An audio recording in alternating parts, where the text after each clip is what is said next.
Ang ganda ng face mask na to mga mima ko. For sure, magugustuhan rin to ng inyong mga anak. Eto nga pala mga mima ko, yung nahanap ko nga dito online na face mask for kids.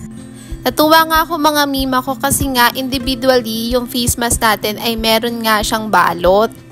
So makakasure nga tayo na malinis and safe nga yung gagamitin ng face mask ng mga anak natin. Dito nga sa amin sa QC mga mima ko, nire-required na mag-face mask yung mga bata dahil nga nauuso yung influenza at saka nga yung foot and mouth disease.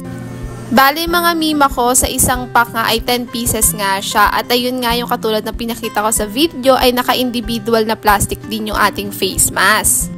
Bali mga mima ko, marami kayong pagpipilian na design. Bali itong napili nga ni Madam Hailey ay si Kuromi. Kagandahan lang nito mga mima ko, saktong-sakto lang siya para dun sa mga maliliit ang mukha ng bata katulad ni Madam Hailey. Bali sinamahan ko na nga rin pala itong ating holder ng face mask. Bali mura lang to mga mima ko and dalawa na yung chinek out ko. Isang butterfly and meron yung isa is yung smiley nga.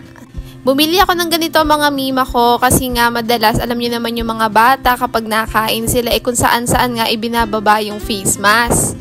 So mga mima ko, habang meron tayong stocks and available dyan sa ating yellow basket ay mag-check out na nga kayo.